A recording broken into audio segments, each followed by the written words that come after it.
In all the hustle and bustle of modern-day British life, particularly in the country's capital, London, the term D-Day has come to mean anything that is both imminent and of extreme importance. Ask the majority of younger people where the expression comes from, and they'll no doubt tell you that it had something to do with World War II. But ask one of the servicemen or women or folk left behind in Britain to keep the home fires burning, and they'll all tell you the same thing. D-Day, June the 6th, 1944, marked the beginning of the end of World War II, when the French beaches of Normandy were liberated from Nazi occupation by the Allied invasion force. To really appreciate and understand the full implications of D-Day, it does need to be set in context. When armistice came for the soldiers of World War I in 1918, it was hailed as the war to end all wars. But sadly, within just 20 years, the storm clouds of another major global conflict were gathering.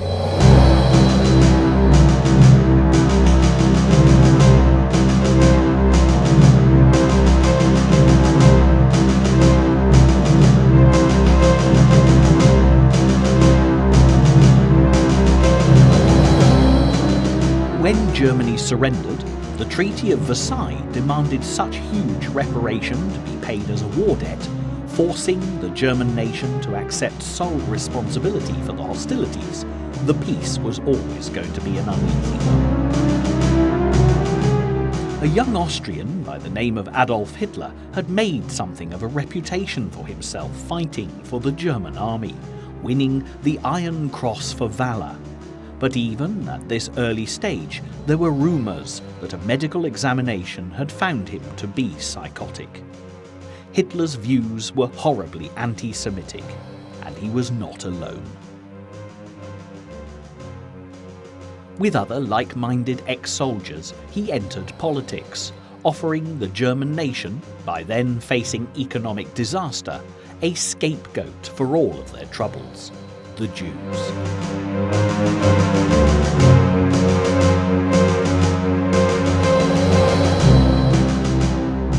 The National Socialist German Workers' Party, better known as the Nazis, with Hitler in control, steadily rose to power as the standard of living for the German people collapsed with mass unemployment and starvation. Germany was banned from having any military capability after World War I, but Hitler flouted the Treaty of Versailles to build a huge army into which the unemployed were conscripted. With uniforms to wear and flags to wave, a sense of restored national pride saw Hitler democratically voted into power with his newly acquired German citizenship.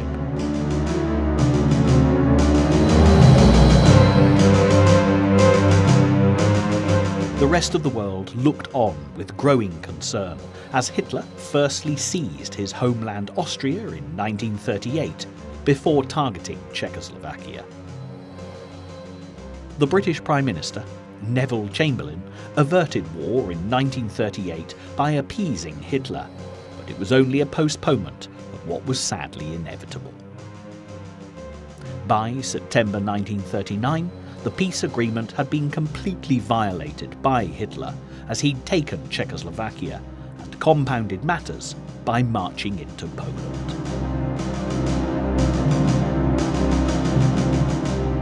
Great Britain and France had promised to protect Poland, and when the deadline for the Germans to leave had expired at 11 a.m. on Sunday the 3rd of September 1939, Britain and her allies had to face the fact that this time they really were at war with Germany.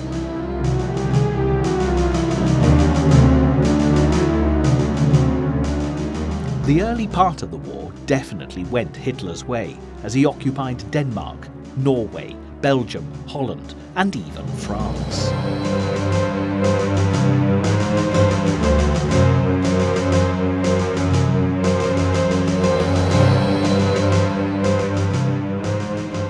Left alone across the English Channel, the British acquired a new Prime Minister, Winston Churchill, who incited a wartime spirit in the people of Britain that even Adolf Hitler couldn't destroy.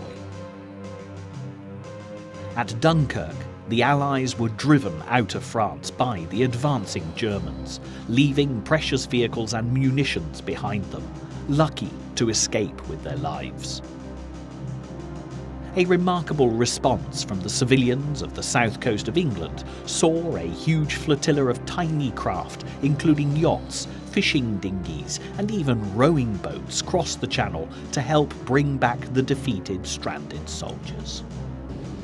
Miraculously, over 1/3 men were rescued to fight another day, and in the months and years ahead, they had a very important role to play.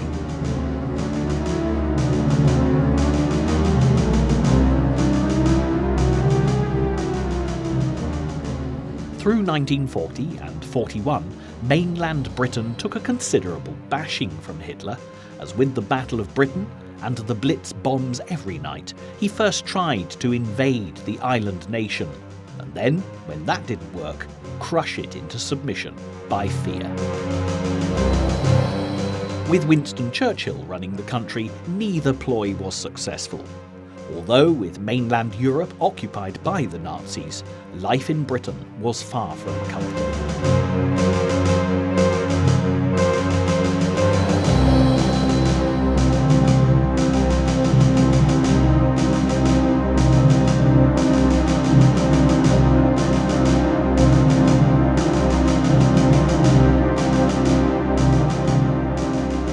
Then, in December 1941, America entered the war alongside their British allies, after the Japanese, who were part of an alliance with Germany known as the Axis powers, bombed the US Navy base at Pearl Harbor.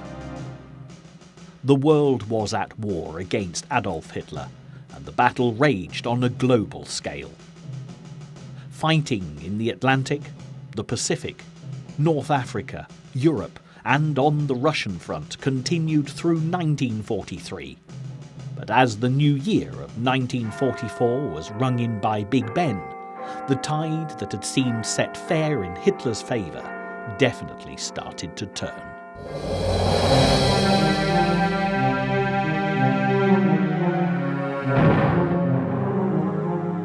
Everyone knew that an Allied invasion into northern France was imminent, especially the Germans, but exactly where and when it would come was a matter of conjecture. With the utmost precision, the south coast of England was transformed into a training camp and an enormous embarkation point. Allied troops from all over the world, including the Americans, Canadians, Australians and New Zealanders, joined the British for a combined operation led by General Dwight D. Eisenhower, which was codenamed Overlord.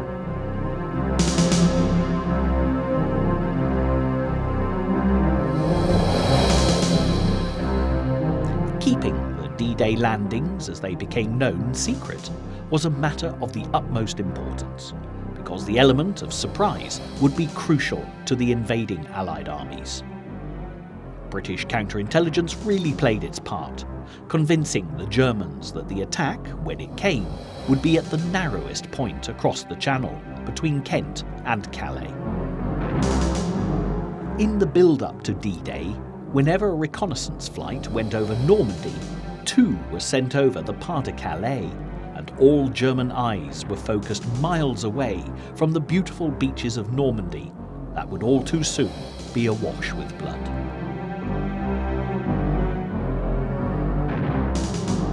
Then, just weeks before the invasion plans were about to be put into action, the British Secret Service spotted a worrying run of answers in the Daily Telegraph crossword that triggered a full-scale alert. Connected with the D-Day landings, there were a number of code words, which were supposed to be top secret. As already mentioned, the whole operation was Overlord. But the various target landing beaches also had code names: Utah, Omaha, Gold, Juno, and Sword. alarm bells started ringing firstly when the word Utah appeared, quickly followed by Omaha. It was certainly a strange coincidence. Then the word Overlord cropped up, and when Mulberry appeared, the code for the artificial harbours that the Allies were planning to build at 2 of the landing beaches, British intelligence became very concerned. To compound matters, on the 2nd of June, the word Neptune appeared, which was the code for the entire naval involvement in Operation Overlord. The compiler of the crosswords, an English teacher, was paid a visit by MI5, much to his surprise and horror, as he had no idea what the words meant. The whole incident was certainly bizarre, and no explanation found, although there have been plenty of conspiracy theories to surface since. When the date had been selected for D-Day, the state of the tide was very carefully considered, and the choice of the month of June would offer the best possible chance of reasonable weather, but the British are renowned for being preoccupied with the weather, and for very good reason.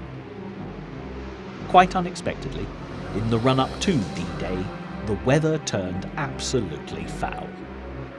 Gale-force winds and storms that would not have been out of place in the middle of winter lashed the south coast of England. It would, without doubt, make the invasion much harder for the Allies, but it improved the chances of a surprise attack. Field Marshal Erwin Rommel was the man charged with resisting the expected Allied invasion, and with his focus locked on Calais, he looked at the weather in the first few days of June and decided that there would be no invasion in such atrocious conditions. Rommel was so sure of this, he returned home to Germany for his wife's birthday party. Not only was he looking in the wrong place, he'd also underestimated the steely resolve of the Allied commanders, an error of judgment that would lead to the ultimate demise of Adolf Hitler and the Third Reich.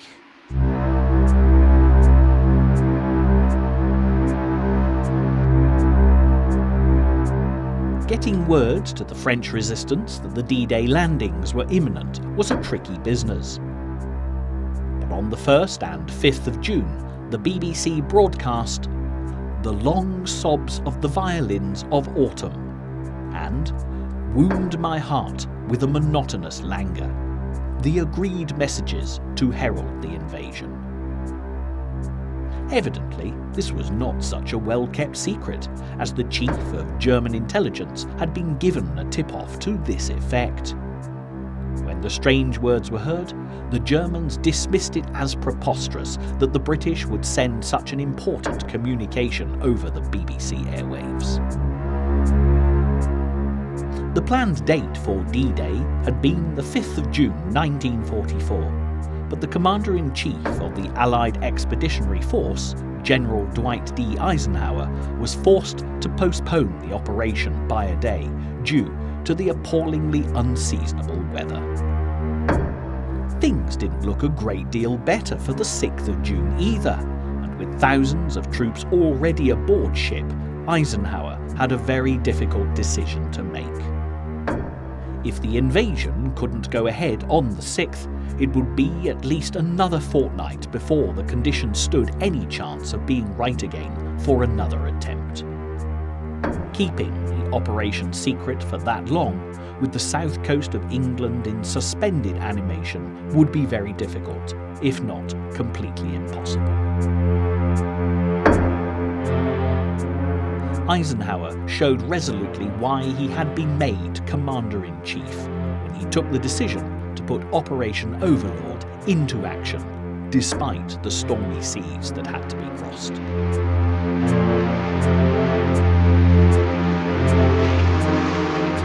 The first skirmishes of D-Day, however, involved aircraft rather than shipping. The designated American landing beaches of Utah and Omaha were at the Cherbourg end of the Normandy coastline, and to make way for the landing craft, the American 82nd and and 101st Airborne Divisions flew on ahead to drop paratroopers to support the attack. Sadly, many of the American airmen were dropped miles off course, and because Rommel had flooded any ground suitable for parachutists to land on, a number of them were drowned. However, the most famous parachute landing of D-Day was in the little French town of Saint-Mère-Église, where Private John Steele got caught on the church spire. For hours he dangled, pretending to be dead, but eventually the Germans captured him.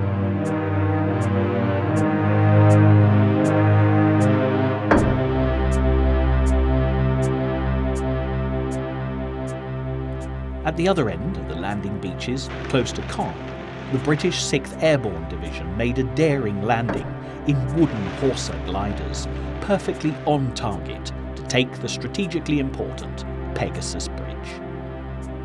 For the French, who'd suffered the German occupation for so long, this was definitely something to celebrate. As the British troops secured Pegasus Bridge, the neighbouring cafe cracked open the champagne, specially dug up from the garden, where it had been hidden from the Germans. The journey across the English Channel was rather more uncomfortable for those aboard ship than it had been for the airborne troops. To organise such a wide range of soldiers to attack a diverse geographical objective had taken a great deal of planning. But, as Winston Churchill so succinctly put it to President Roosevelt, the Normandy Invasion was much the greatest thing that they had ever attempted, and how right he was.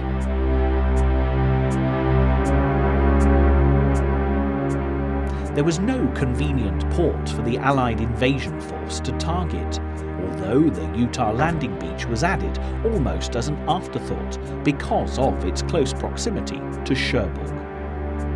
However, the necessity for the large artificial harbours, codenamed mulberries, was still of vital importance. One would be constructed from Omaha Beach in the American sector, and the other from Gold Beach in the British sector.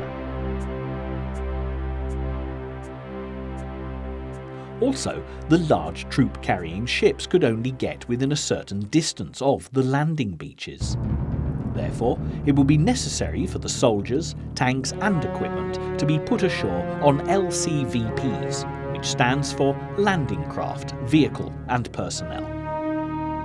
Consequently, after a very rough crossing, the troops had to face climbing down into landing craft on stormy seas to finish their journey into enemy territory. For those who'd managed to get across the channel this far without suffering nausea, the LCVPs would not allow them to keep the contents of their stomachs in place. Swamped by crashing waves and tossed around like corks, some of the men even had to use their helmets to help clear the water from the craft, with the most unlucky needing to endure a 10-mile run from mothership to shore.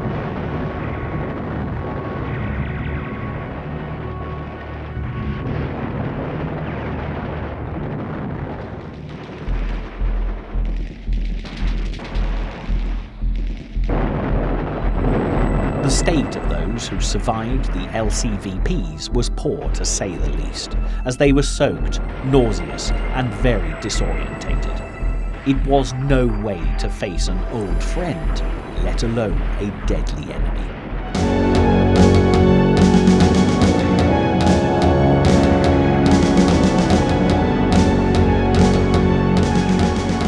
However, if the Allied invasion force was struggling with seasickness, their German counterparts were equally as unsettled by the sight of a vast armada of battleships unexpectedly coming towards them.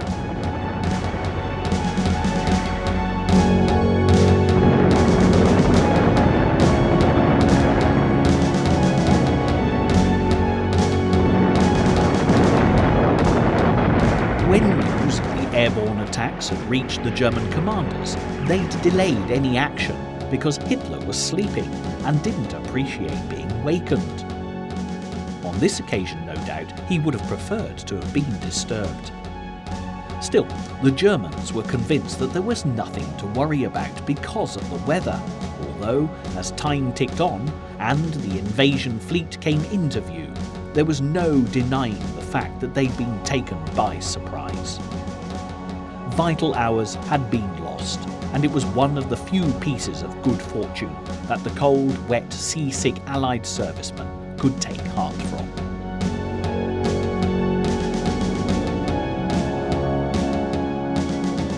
Despite the fact that D-Day veterans are decreasing in number with every passing year, there are a great many people who come to Normandy to visit the landing beaches and the cemeteries between Cherbourg and Caen. Some are relatives of those who took part in this military operation, while others simply want to understand what happened here. Whatever the reasons, this is an amazing trail to follow, and for the purposes of this programme, we'll start in the west at Utah Beach and head eastwards along the coast to Sword Beach.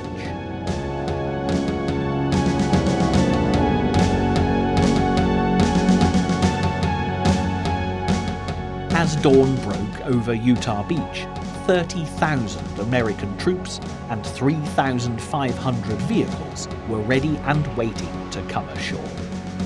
After so much anticipation and a terrible sea crossing, the invasion force was in for a surprise, but this time it was a pleasant one. An error in navigation had brought them onto the beach almost a mile south of their target, and the sector of beach in which they landed was virtually undefended.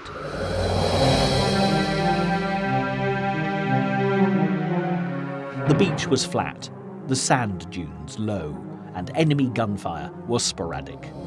A single German battalion was taken completely by surprise, and as a result, Allied casualties, 197 men and 32 tanks, were far lower than anybody had dared hope for. Not to be confused with President Franklin D. Roosevelt, the son of the former President Theodore Roosevelt was actually in command at Utah. When he was informed of the navigational error, he was philosophical, saying, "We'll start the war from here." For the Americans who arrived on Utah Beach that auspicious morning, it was indeed a very good place to start. Moving on down the Normandy coastline, en route to the next landing beach at Omaha, the 100-metre cliff face at Point de Hoc is a striking view. As D-Day dawned, Allied intelligence believed that there was a huge German gun battery at the summit of the cliff that could target Utah and Omaha beaches. An American Ranger battalion was sent in to destroy the battery, but it was a daring and dangerous enterprise. 225 Rangers landed, but only 90 survived to tell the tale. The Germans had a terrific vantage point and defended their stronghold to the last man. When eventually the Rangers reached the top of the cliff, they realised they'd been fighting for control of an empty crater.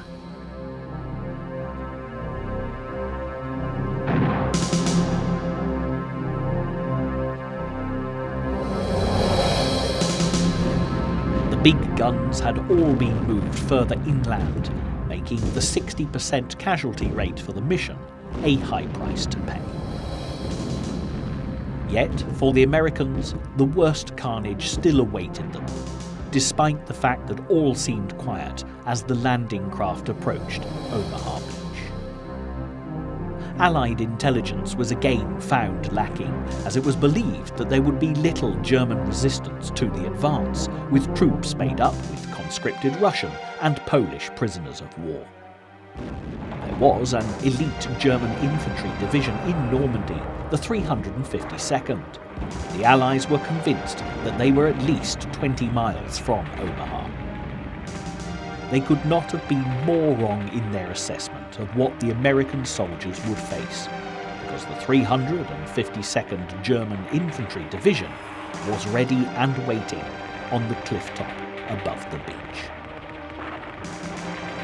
Of all the landing beaches, The terrain at Omaha was the most difficult to cross, with steep bluffs and cliffs which perfectly concealed the defending German army. With the tactical skills that would be expected of well-trained, experienced infantrymen, the Germans held their fire as the soaking wet, seasick Allies put down the ramps of the landing craft, making ready to scramble ashore.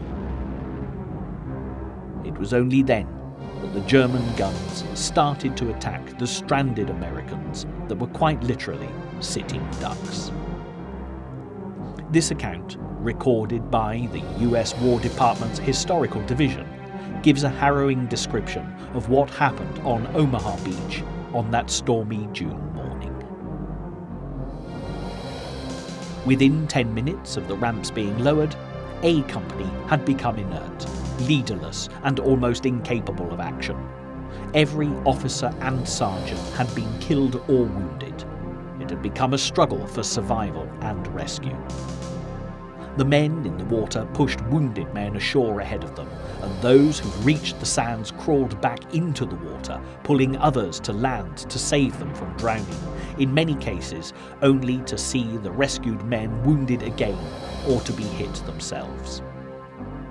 Within 20 minutes of striking the beach, A Company had ceased to be an assault company and had become a forlorn little rescue party bent upon survival and the saving of lives.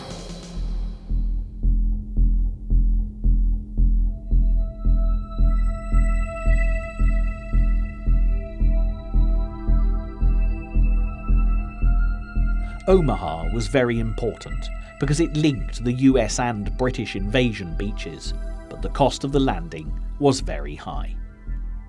The casualty rate was in excess of 5,000 dead, missing or wounded men, yet somehow the survivors forged their way inland to complete with honour the task they'd been entrusted with.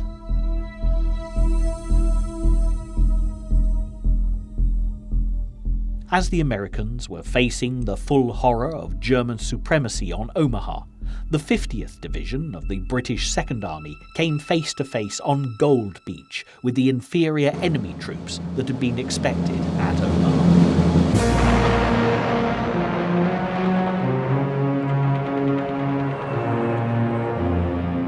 However, resistance to the Allies was fierce for a brief time, due in part to the fact that the arrival of the Sherman tanks needed for the advance had been delayed.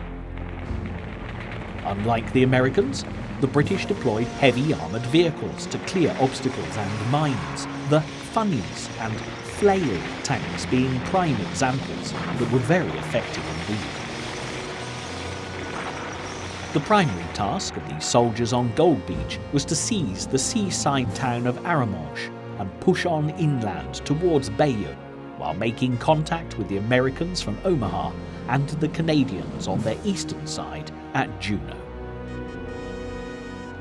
By the end of D-Day, the 50th Division, after a shaky start and heavy casualties in the opening moments, rallied extremely well and were at the outskirts of Bayeux by nightfall.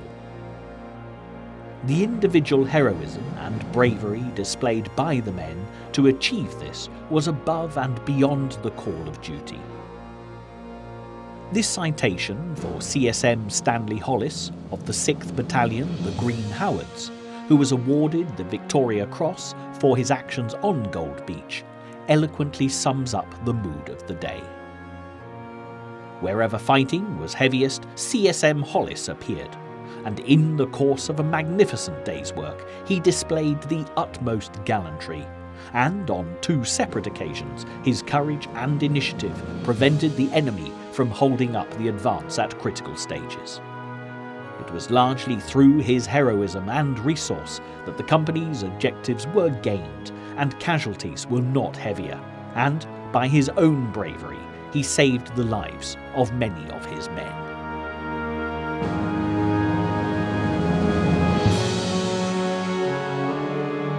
When it comes to archive footage of the D-Day landings, some of the most widely seen pictures were taken at Juno Beach, where the Canadian forces came ashore. Like their American counterparts at Omaha, the Canadians faced a daunting task, because although there were no elite troops in the vicinity, the firepower was considerable. In the first onslaught, the casualties were heavy, figures reaching up to 50%, but as the day wore on, the Canadians made incredible progress. The 6th Canadian Armoured Regiment were in fact the only Allied forces to meet their D-Day objective, crossing the Caen to Bayeux Highway by the time darkness fell. There was little doubt for the Germans that the invasion had come, and once the initial shock subsided, the Nazi troops were quickly mobilised. The first counterattack of D-Day came from the 21st German Panzer Division, inland between Juno and the next beach, Sword, and over the coming days they proved to be a considerable threat. Yet the Canadians held out against whatever the Germans threw at them as they advanced through the French countryside.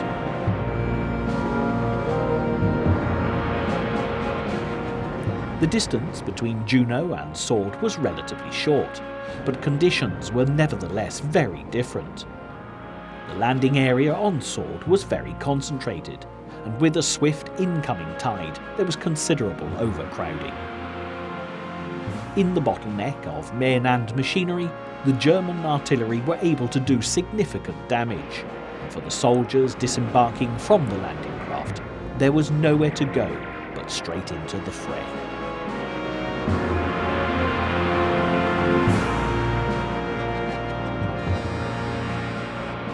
If ever a morale boost was needed, it was on Sword Beach that June morning. It came in the form of a Scottish piper who launched himself waist-deep into the bloody waters, fully kilted, as he bagpiped the men ashore to the strains of Highland Laddie.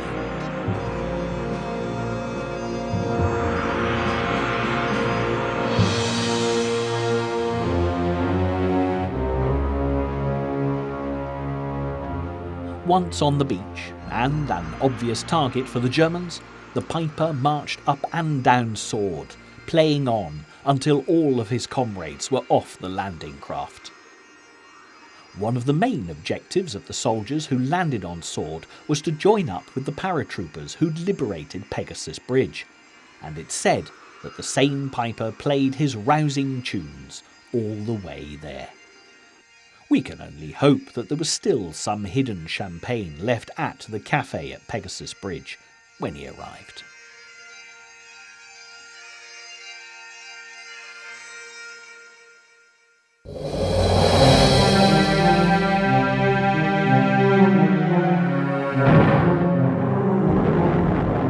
For the Allied commanders, D-Day, despite the terrible weather conditions, had proved an overall success.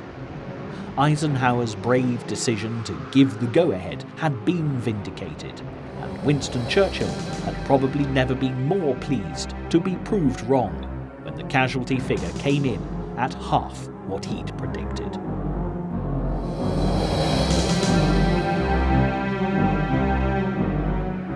Eisenhower didn't have an easy relationship with either Prime Minister Churchill or the British commander for Operation Overlord, Field Marshal Sir Bernard Montgomery. Monty was fully occupied with the troops coming off the beaches in the British sector, targeting Caen, but Churchill had wanted to actually sail with the D-Day invasion fleet. As Commander-in-Chief, Eisenhower had the unenviable task of telling Churchill that he couldn't go, because losing Churchill would have given the Germans a great prize, and Eisenhower was not prepared to take the risk, particularly as Winston was approaching his 70th birthday. Stubborn to the core, Churchill refused to be put off, and it took all the authority and diplomatic skill of King George VI rather than Eisenhower to stop him. However, what was definitely required at this crucial time was strong leaders who were not afraid to stand up for what they believed in. Understandably, there were going to be tensions between the various Allied commanders, After all, they would not be the right men to be doing the job if they were easily swayed. Despite the personality clashes, of which there were plenty, everybody shared the same objective. The world needed to be set free from the tyranny of Adolf Hitler and the Axis powers, and the early indications from D-Day suggested that victory was now within the Allies' grasp.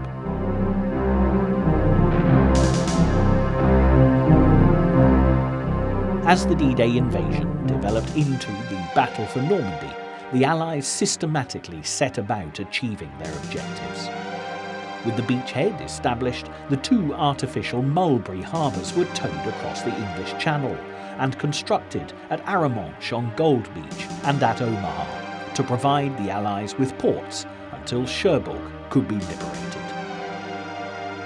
The remains of the mulberry at Arromanches, affectionately nicknamed Port Winston, in honour of Britain's much-loved Prime Minister, can still be seen to this day, but the one at Omaha did not fare so well. But it wasn't the German army responsible for its destruction. 13 days after D-Day, the weather dealt the Allies another blow when gale-force winds smashed the Omaha mulberry to smithereens. Montgomery had optimistically set the British soldiers who landed on Sword Beach the task of reaching Caen by the end of D-Day, but it proved to be too tall an order. Consequently, it became a major objective to take Caen, and Montgomery consistently attacked between D-Day and July the 1st. Caen fell to the Allies on the 7th of July, just over a month later than expected, and the push towards the liberation of France was back on track.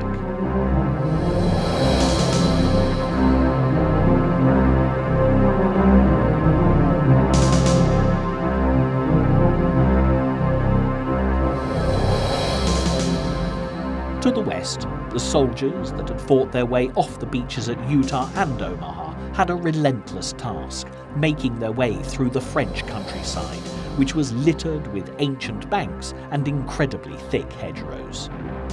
Impervious even to tanks, the landscape stalled the progress of the American infantry, and as it also provided perfect cover from which the Germans could attack, there were further casualties. Cherbourg was eventually surrendered to the Allies on the 26th of June 1944. It was yet another unpleasant surprise for Adolf Hitler, as he'd been convinced that his garrison in Cherbourg would hold firm against all comers. Hitler had again miscalculated, and with Cherbourg under Allied control, the days of the Nazi occupation in France were well and truly numbered.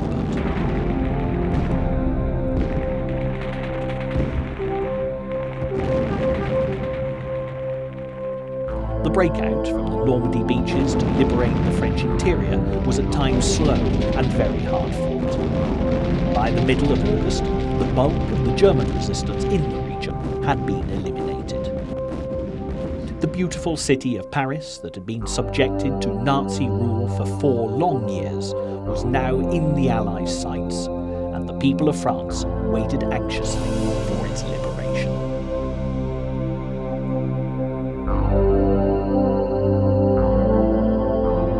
The situation in France was far from straightforward, because, as Hitler asked, "Is Paris burning?" Eisenhower planned to bypass the city. But the leader of the Free French, Charles de Gaulle, could not accept this, and threatened to withdraw from the Allied cause altogether and dash for Paris himself, which was enough to make Eisenhower listen to what he had to say. De Gaulle knew the state of his capital city, and convinced the Allied commander that Paris could be taken with ease. On the 25th of August, the fight for Paris was over, and de Gaulle addressed the world. Paris outraged, Paris broken, Paris martyred, but Paris liberated.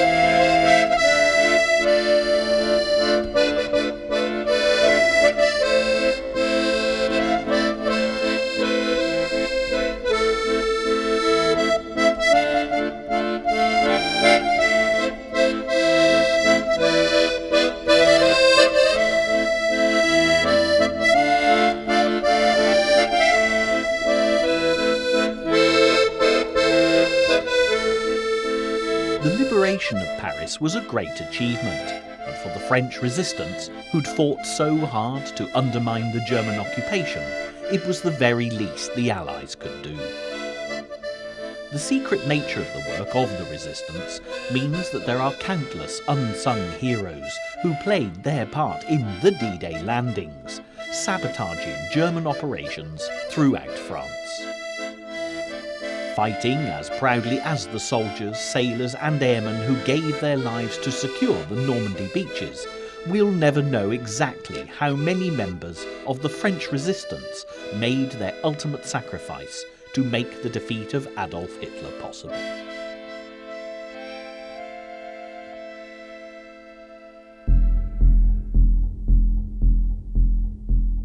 While Operation Overlord and the subsequent Allied advance towards Germany and Berlin gave Adolf Hitler problems from the west, the Eastern Front and the Russians were also making life very difficult for the German army. Warsaw, the capital of Poland, which had been so fundamental in bringing Britain and France into the conflict with Hitler back in 1939, was wrestled from German control as 350,000 Nazi soldiers were killed, wounded or captured.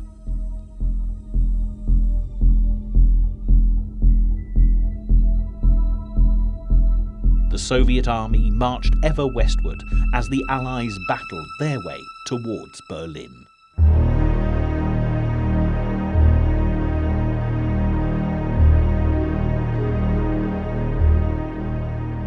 Yet for the people of Britain, and Londoners in particular, who'd suffered and survived the Blitz, the German bombers continued to wreak havoc with V-1 and V-2 rockets.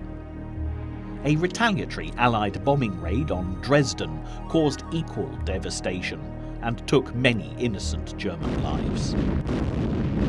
Sadly, there were still casualties on both sides as the end of the war came into sight, a very bitter irony after more than 5 long years of World War. On the 21st of April 1945, the Russians reached the German capital, Berlin, quickly followed by the Allies from the west. For Adolf Hitler, the war was lost, and after causing so much anguish, pain and suffering, rather than face the consequences of his actions, he committed suicide.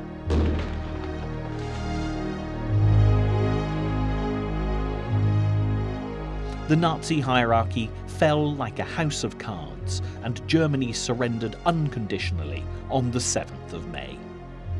The victory in Europe was won, and the celebrations began the very next day, known to the world as VE Day. In London, the people filled the streets, and the royal family, joined by Prime Minister Winston Churchill, came onto the balcony at Buckingham Palace to greet the grateful nation.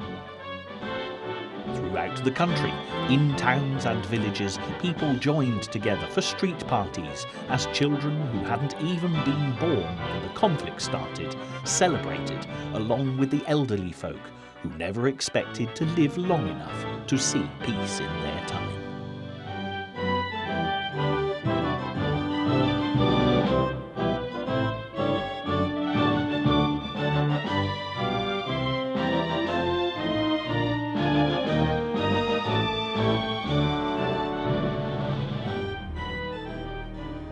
However, there was one very distinguished elder statesman who didn't get to see VE Day, even though he'd been instrumental in bringing it about. President Franklin D. Roosevelt had been ailing for some time, and he died in April 1945, leaving new President Harry S. Truman to conclude the war in the Pacific.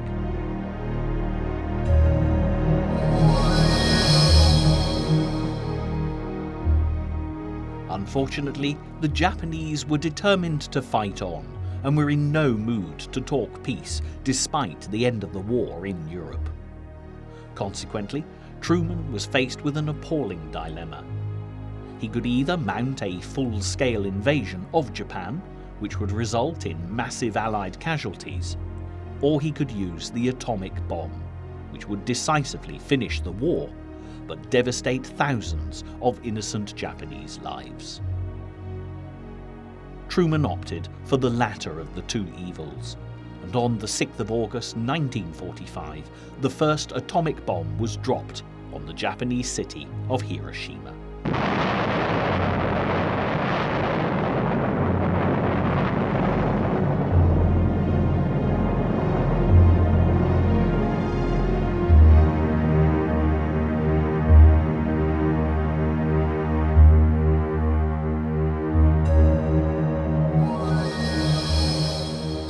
Later, a second atomic bomb was dropped on Nagasaki, and on the 14th of August, the Japanese surrendered.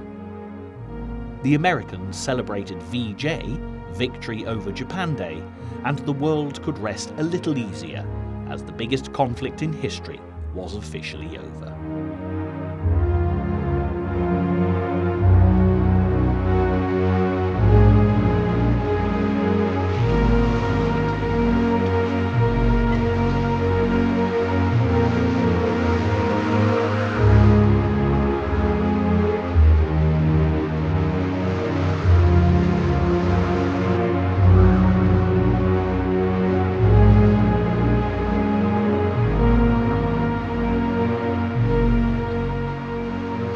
For many people with an interest in World War II, the events of D-Day, the 6th of June 1944, was some of the most significant in the eventual outcome of the war. As this programme draws to a close, we'll review the key points of the Normandy Invasion that could have so easily turned the fates against the Allies rather than in their favour.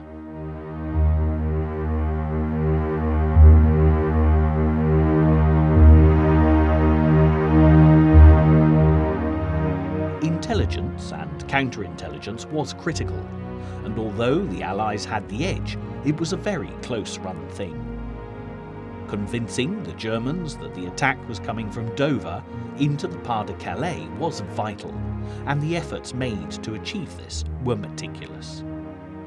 Even the Hollywood film industry played its part, as technicians were drafted in to create dummy army camps in the Dover area. Also, as the troops got ready for embarkation, the southwest coast of England was virtually shut off, and only military traffic was allowed. Nobody else was permitted to move. Civilians were evacuated from the area, and to this day there are a number of villages that were never restored.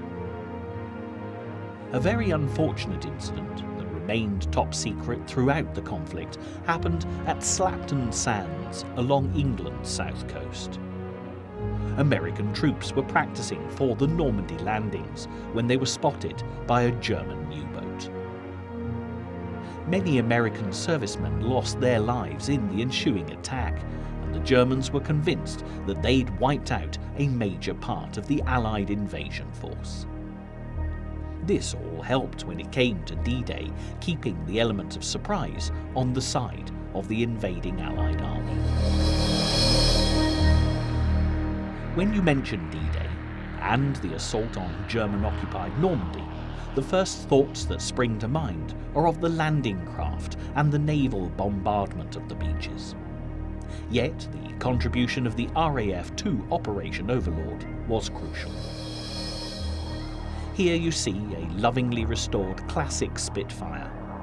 Just watching this beautiful plane in flight, it's easy to understand why it was such a favourite with both pilots and the British public. One of the best places to experience the aircraft of World War II is an aviation heritage centre, such as this wonderful museum at East Kirby in Lincolnshire. And there's another treat in store. Although sadly this grand Lancaster bomber doesn't fly anymore, she does at least make very welcome public appearances to taxi the runway. Just Jane has been painstakingly restored by Fred and Harold Panton, much to the delight of locals and visitors alike.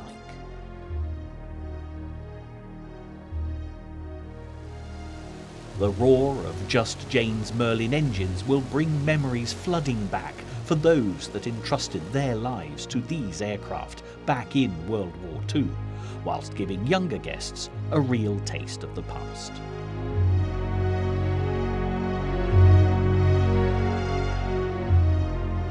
Both the Spitfires and the Lancaster bombers played a dramatic role in D-Day. It was imperative that not one German aircraft flew over the invasion fleet that stormy night and into the early hours of June the 6th. Nimble and fast in the air, the Spitfires intercepted any Luftwaffe in the area, and remarkably, the battleships and landing craft crossed the channel undetected. Meanwhile, the Lancaster bombers had the daunting task of destroying the German gun emplacements, both along the coast and inland.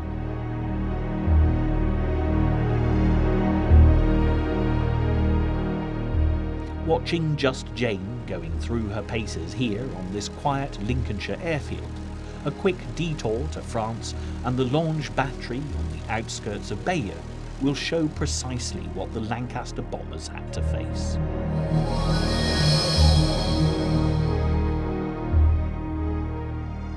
But the pilots and the aircrew rose to the challenge, and the airmen, the often unsung heroes of D-Day, served king and country above and beyond the call of duty, as they did throughout the entire war. Looking back, with the benefit of hindsight, it truly is miraculous that the D-Day invasion was a success for the Allies. So much could have gone wrong, and with the weather conditions being so terrible, it could be argued that much did. The complex relationships between the Allied commanders and key personnel were far from easy. Eisenhower, as an American, had the unenviable task of controlling both Winston Churchill and Field Marshal Montgomery, whilst bringing out their best qualities. However, it literally was a do-or-die situation, and as you would expect of such truly great statesmen, all differences were put aside and everybody focused on the task ahead, namely ridding the world of Adolf Hitler and the Nazi threat. When the Americans landed off course on Utah Beach, they adapted to the circumstances. At Pointe du Hoc, the Rangers faced a sheer cliff face, but fought onwards and upwards. The brave young men on Omaha came under horrendous enemy fire, but despite terrible losses, fulfilled the task they'd been allocated. The British glider pilots found their targets in pitch darkness, and the Canadian soldiers on Juno Beach refused to be halted or even slowed down by a bombardment of enemy fire. Against all the odds, those who dared won, and it's an achievement that the free world will never forget.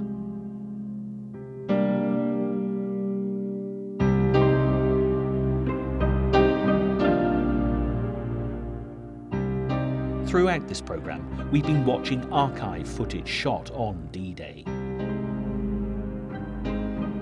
The men who have fallen before your eyes never returned from France, giving their lives as the ultimate sacrifice. For the many people who make the pilgrimage to the Normandy beaches, the cemeteries along the coast are the most poignant memorials to the D-Day landings.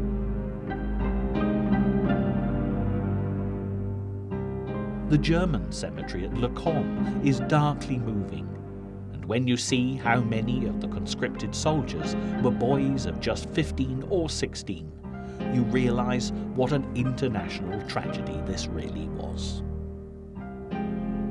By stark contrast, the final images you'll see today come from the American cemetery high on the cliffs above Omaha Beach. As the flags flutter in the gentle French breeze and the white headstones stand proudly to attention, the legacy of D-Day lives on for all to see. When years earlier Winston Churchill uttered the immortal words, "We shall fight them on the beaches," he could never have known quite what a challenge this would prove to be on D-Day. But his resolute cry of "We shall never surrender" summed up the battle strategy. The successful conclusion of Operation Overlord did mark the beginning of the end of World War II, and the Normandy Invasion built slowly but surely upon the advances made on D-Day.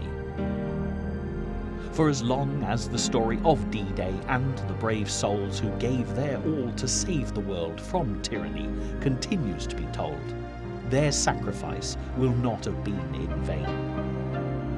Even in the 21st century, this shining example of courage in the face of adversity is a lesson to each and every one of us. The last post will sound, but the memory of D-Day and all it represents will never dim. Rest in peace, comrades in arms. Rest in peace.